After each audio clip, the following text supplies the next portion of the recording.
अस्सलाम वालेकुम। ज़ुहैबुल हसन आपसे मुखातिब है KF1 FAR1 और स्प्रिंग 2023 से रिलेटेड हम ग्रिड की बेसिस पे कुछ रिज़ल्ट हम निकालेंगे।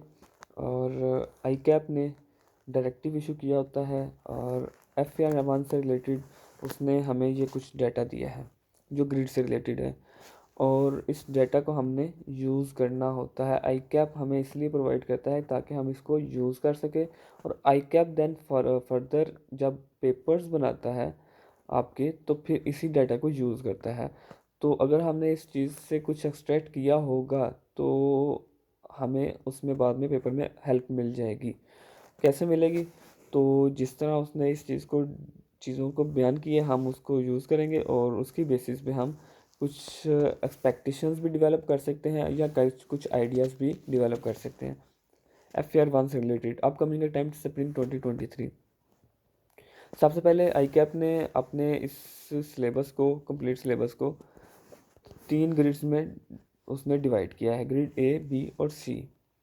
और उसकी एक वेटेज उसने रखी है जिसमें से ग्रिड A है प्रिपरेशन ऑफ फाइनेंशियल स्टेटमेंट्स और उसकी वेटेज उसने गिवन की है। और उसके बाद conceptual framework interpretation of financial statements, उसकी वेटेज उसने दी है अकाउंटिंग फॉर फाइनेंशियल ट्रांजैक्शंस, उसकी एक उसने वेटेज दी है। और हर ग्रिड को उसने मज़ीद तौर के आपको बता दिया है और उसमें कौन कौन से टॉपिक्स हैं, टेस्टिंग लेवल बता दिया है और उनके वेटेज तो लेवल उसने वेटिंग जो वेटेज है वो उसने बता दी है। अब इसको हम यूटिलाइज़ करेंगे और इससे काफ़ी कुछ हम गेन कर सकते हैं। ये बहुत इंपॉर्टेंट है।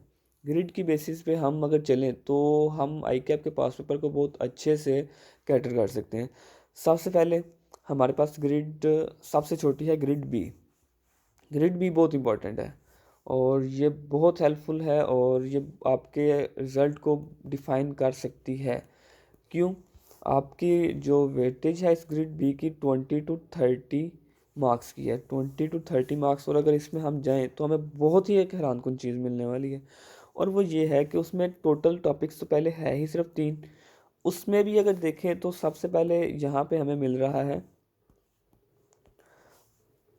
कंसेप्चुअल फ्रेमवर्क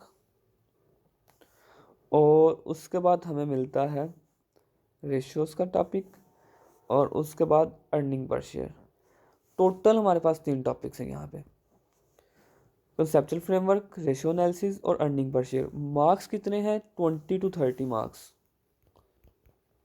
और फ़र्ज़ करो अगर हम एवरेज निकालें 25 मार्क्स भी, तो देखा जाए तो रेशियोज़ और अर्निंग पर शेयर से अगर हम एक क्वेश्चन देखें और कंसेप्चुअल फ्रेमवर्क से क्योंकि टेस्टिंग लेवल भी 1 है तो 8 मार्क्स तो मैक्सिमम है। और उसमें से भी देखा जाए तो वो MCQs में ही कोई 2-3 मार्क्स आ रहे होते हैं। और अभी रिसेंटली बस एक समझ लें कि अनॉमली टाइप या आई के आपके पास पेपर्स में कि उसने 6 मार्क्स तक उसको टेस्ट किया फिर भी कोई क्वेश्चन नहीं दिया, उसने ट्रू फॉल्स ही दिए। तो जस्ट लाइक एमसीक्यूज़ में वो 2-3 पूछता था, ट्रू फॉल्स में उसको एक सेपरेट क्वेश्चन बनाना पड़ा तो उसने 6 मार्क्स तक 7 मार्क्स तक चला गया। लेकिन फिर भी एक्सपेक्टेशन यही है कि ये 2 से 3 मार्क्स हैं, ठीक है। और 2 से 3 मार्क्स तैयारी के लिए आपको मालूम है, बस आपने स्टैंडर्ड भी अब आपके पास हैं और वहाँ से आपने रीड आउट करना है और चीज़ों को एक दफ़ा देखना है तो इंशाल्लाह कवर हो जाता है। और अभी रिसेंट अगर 6-7 मार्क्स के ट्रू फॉल्स आए भी थे तो वो सिंपल आप स्टैंडर्ड से देख के करने वाले थे। उसके बाद अगर हम देखें रेशो T2 और आपके पास अर्निंग पर शेयर T2, यहाँ से अब अगर 25 मार्क्स पूरे करने हो तो 2-3 मार्क्स अगर हम वहाँ से निकाल लें तो 20 to 22 मार्क्स की तरफ आपने जाना है इन 2 टॉपिक्स में। तो मतलब यह है कि इन 2 टॉपिक्स में अगर पहला नतीजा निकालूँ वहाँ से, पहला नतीजा तो रेशो और EPS अर्निंग पर शेयर, इन दो में से एक तो मस्ट टेस्ट होगा, मस्ट।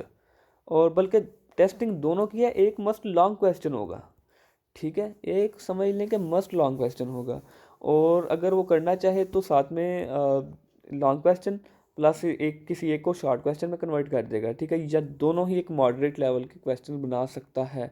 और रिसेंटली देखा जाए, बिल्कुल रिसेंटली देखा जाए तो उसने EPS में से एक बहुत कम्प्रीहेंसिव क्वेश्चन निकाला था, ठीक है। बिल्कुल रिसेंट अटैम्प्ट और एक कंप्रिहेंसिव क्वेश्चन वो कैसे हुआ था कि उसने 2 सालों के लिए बेसिक ईपीएस, डिल्यूटेड ईपीएस दोनों सालों के लिए, तो आपके पास 4 रिक्वायरमेंट्स ये बन गई। और जब आपने दूसरे साल के एंड पे अपना जब शो करनी थी ईपीएस, तो पिछले साल की रीस्टेट करनी थी, तो बेसिक और डिल्यूटेड। तो अच्छा खासा लेंथी क्वेश्चन था ईपीएस का और कंप्रिहेंसिव क्वेश्चन था। और रेशो का क्वेश्चन उसने थोड़ा सा शॉर्ट कर दिया था, बल्कि समझ लें कि एमसीक्यूज में ही टेस्ट करता रहा वो अक्सर रेशोज़ को। तो हुआ ये कि अब आपके पास पिछले अटैम्प्ट में भी उसने एक लेंथी क्वेश्चन ईपीएस से पूछ लिया और रेशो ईपीएस से पूछ लिया, और रेशोज़ को उसने थोड़ा सा पीछे रखा। अब हो सकता है कि वो रेशो से भी लेंथी क्वेश्चन पूछ ले और ईपीएस का एक छोटा क्वेश्चन पूछ ले, या दोनों को मॉडरेट पे। मतलब टेस्टिंग यहाँ पे आप बहुत क्लियर हो कि यहाँ पे जो टेस्टिंग है वो बहुत सिंपल स्ट्रेट फॉरवर्ड है कि रेशो से भी क्वेश्चन आ रहा होगा और ईपीएस से भी ऑलमोस्ट क्वेश्चन आ रहा होगा। तो ये जो ग्रिड बी है, ये बहुत इंपॉर्टेंट है आपके एग्ज़ाम्स के लिए, क्योंकि इसमें से मार्क्स निकालना इजी है। आपको मालूम है कि 2 टॉपिक्स में से टेस्टिंग है ही है, तो यहाँ से मार्क्स निकालना आप सिंपल और स्ट्रेट फॉरवर्ड है। अगर हम फिर बात करें अपनी ग्रेड सी की, 30 to 40 मार्क्स, ठीक। और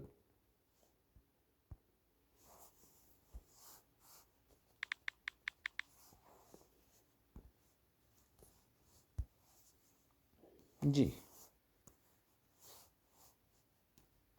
30 to 40 मार्क्स, ये 30 to 40 मार्क्स अब उसने यहाँ से ग्रेड सी से निकालने हैं। अगर यहाँ पे देखा जाए तो टेस्टिंग लेवल 2 पे ये एक सब टॉपिक है और टेस्टिंग लेवल 2 पे ये एक टॉपिक है। टॉपिक्स अगर कौन कौन से हैं, तो अगर मैं वो डिफाइन करना चाहूँ, तो यहाँ पे आपका प्रॉपर्टी प्लांट एंड इक्विपमेंट आ जाएगा, और ये आपका गवर्नमेंट ग्रांट है और बोरोइंग कॉस्ट है, और ये आपका इम्पेयरमेंट लॉस है, और यहाँ पे इन्वेस्टमेंट प्रॉपर्टी है। इन्वेस्टमेंट प्रॉपर्टी में फिर भी उसने कुछ टेस्टिंग लेवल बढ़ाई हुई है। और नॉर्मली होता क्या है कि एक क्वेश्चन यहाँ से मस्ट हो रहा होता है कि एक लॉन्ग क्वेश्चन जो आपके पास प्रॉपर्टी प्लांट एंड इक्विपमेंट है किसी भी फॉर्म में वो पूछ लेता है, पीपीई, और ये आपका 1 क्वेश्चन, ठीक है। और उसके अलावा यहाँ पे वो मिक्सिंग कर लेता है, ये जो टॉपिक्स हैं यहाँ पे वो मिक्सिंग कर लेता है। और देखा जाए तो वो इन्वेस्टमेंट प्रॉपर्टी से भी एक बड़ा क्वेश्चन, कुछ बड़ा क्वेश्चन बना देगा और बना सकता है। रीज़न ये है कि अगर वो प्रॉपर्टी, यहाँ से मार्क्स हैं 30 to 40, मतलब अगर हम 35 भी तसव्वुर करें, तो फिर भी यहाँ से 15-16 मार्क्स का क्वेश्चन एक, और 15-16 मार्क्स का 14-15 या 12-14 मार्क्स का क्वेश्चन एक, तो फिर भी तकरीबन इन दोनों को मिला के 30 मार्क्स की टेस्टिंग। और फिर इनको इनको रैंडमली टेस्ट कर सकता है या इकट्ठा भी वो कुछ मर्ज करके 2 टॉपिक्स के साथ, तो कोई 7-8 मार्क्स का एक और क्वेश्चन, तो वो 38 तक भी जा सकता है। तो यहाँ पे उसके पास टॉपिक्स की जो क्वांटिटी है ज़्यादा है एज़ कम्पेयर टू ये ग्रिड बी, क्योंकि यहाँ पे टॉपिक्स ही टोटल 3 थे, जिसमें से भी एक कंसेप्चुअल फ्रेमवर्क था, और हम उसको एक सेपरेट ही चीज़ तस्वर कर रहे होते हैं, क्योंकि वहाँ से उसने ये एमसीक्यू या छोटा question just like true false या कोई और क्वेश्चन भी दे देगा, तो फिर भी वो टेस्टिंग लेवल 1 पे ही है और उसके मार्क्स ज़्यादा नहीं होंगे। लेकिन यहाँ पे उसके पास वैरायटी है। लेकिन हमें यहाँ पे भी एक चीज़ कंफर्म है कि भाई प्रॉपर्टी प्लांट एंड इक्विपमेंट से तो क्वेश्चन आ रहा है। अब वो कितना लेंथी दे, ये उस पर डिपेंड करता है। रीवैल्यूएशन पे दे दे, नोट पे दे दे, एक्सट्रैक्ट्स बनवा ले, कुछ भी करेगा, लेकिन ये आपका टेस्ट करेगा। इसके साथ वो मर्ज कर सकता है अपना इम्पेयरमेंट लॉस को भी इसके साथ, ठीक है। तो यहाँ पे भी चीज़ों की वैरायटी है थोड़ी सी, लेकिन फिर भी हम यहाँ से कुछ ना कुछ तो हम एक्सट्रैक्ट कर ही रहे हैं चीज़ों को। उसके अलावा इन्वेस्टमेंट प्रॉपर्टी, तो इन्वेस्टमेंट प्रॉपर्टी में वो लेंथी क्या करेगा, लेंथी ये कर सकता है कि वो आपको 3-4 किस्म की इन्वेस्टमेंट प्रॉपर्टीज़ दे दे और उनके ट्रीटमेंट्स और एक्सट्रैक्ट्स बनवा ले, और एक्सट्रैक्ट्स बनवा के और एक लेंथी क्वेश्चन दे सकता है। मतलब वो इन्वेस्टमेंट प्रॉपर्टी 1 से रिलेटेड कुछ डिटेल दे, फिर इन्वेस्टमेंट प्रॉपर्टी 2 से रिलेटेड कुछ डिटेल दे, फिर वो ये कहे कि पहले आप कोई एक चीज़ थी, एक आपके पास एसेट था, वो पहले प्रॉपर्टी प्लांट इक्विपमेंट IAS 2 में, IAS 16 में ट्रीट हो रहा था, अब आपने उसको शिफ्ट कर दिया IAS 40 में, तो अब इसका क्या क्या ट्रीटमेंट होगा, तो ये सारा कुछ इसमें आ सकता है। तो ग्रेड सी में प्रॉपर्टी प्लांट एंड इक्विपमेंट एक चीज़, और उसके अलावा जो इन्वेस्टमेंट प्रॉपर्टी है इसमें थोड़ा सा हमें फोकस रखना होगा, और ये टॉपिक्स तो मिक्सिंग होके या एक दूसरे के साथ मर्ज होके आ जाएंगे, ठीक है। या स्टैंड अलोन छोटा टॉपिक बनेगा, इसमें लेंथी और बहुत ज़्यादा टफ टाइम नहीं ये टॉपिक्स देंगे आपको। उसके अलावा अगर हम ग्रेड ए जो पीछे रह जाती है उस पर अगर हम आए, तो ग्रिड ए में हमारे पास मार्क्स हैं 35 to 45, मतलब मैक्सिमम मार्क्स इस ग्रिड से हैं। और अगर हम 40 देखें, लेकिन यहाँ पे देखें तो यहाँ पे फिर T1, T2 और T2 और T2, मतलब टेस्टिंग लेवल 2 के 3 टॉपिक्स हैं, जिसमें changes in equity, cash flow और नॉन प्रॉफिट ऑर्गेनाइजेशन है। और यही मेन टॉपिक्स हैं, क्योंकि इसके बाद जो आपके पास बाकी बचते हैं वो करेक्शन ऑफ एरर एक, और एक ये पास्ट प्रायर पीरियड एरर से रिलेटेड है एक, और ये यहाँ से प्रायर पीरियड एरर से रिलेटेड है। और ये usefulness of cash flow information ये उसने कभी टेस्ट नहीं किया एज इट इज़, ठीक है। तो अगर हम इसको साइड पे भी अगर रखें तो हमारे पास 3 टॉपिक्स इक्विटी, कैश फ्लो और नॉन प्रॉफिट ऑर्गेनाइजेशन मौजूद है, और इनमें से उसने टेस्टिंग करनी ही करनी है। ये 3 टॉपिक्स वो ऑलमोस्ट टेस्ट करेगा, ठीक है।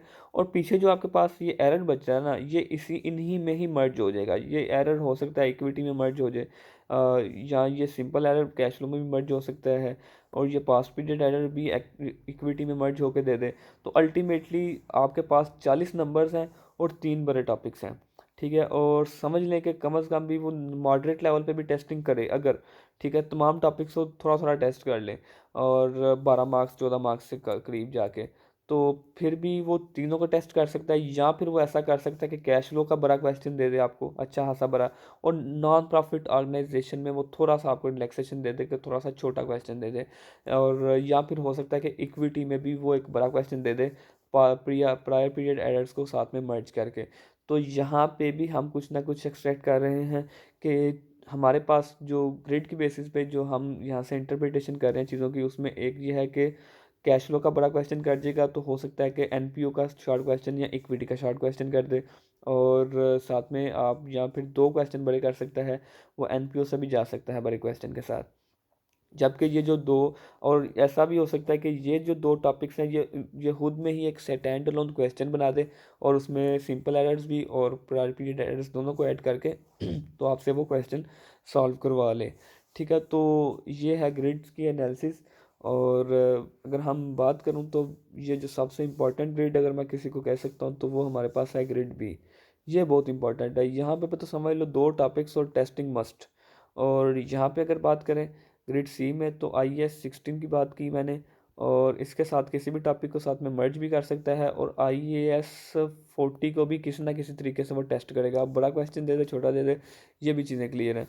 और यहाँ पे आपके पास 3 बड़े टॉपिक्स हैं, और उसमें आपके पास इक्विटी है, कैश फ्लो है, और आपके पास एनपीओ है। अब वो किसी को वो छोटा शॉर्ट क्वेश्चन में भी शिफ्ट कर सकता है और किसी को बड़ा। लेकिन एक चीज़ मस्ट है जो कांस्टेंट है, एक चीज़ साथ में कांस्टेंट चल रही है कि भाई कोई भी चीज़ आप नहीं छोड़ सकते, ठीक है। एवरीथिंग यहाँ पे देखें मैंने तमाम ग्रिड्स की बेसिस पे भी एक्सप्लेन कर दिया, जिसकी बेसिस पे क्वेश्चन पेपर बनना है उसकी बेसिस पे भी मैंने एक्सप्लेन कर दिया कि भाई मार्जिन है ही नहीं है किसी चीज़ का छोड़ने का, और ऐसा चांस बनाना भी बहुत मुश्किल है कि कोई चीज़ छोड़ी जाए, और कोई क्वेश्चन पेपर बनाने वाला भी नहीं चाहेगा कि मैं कोई चीज़ छोड़ूं।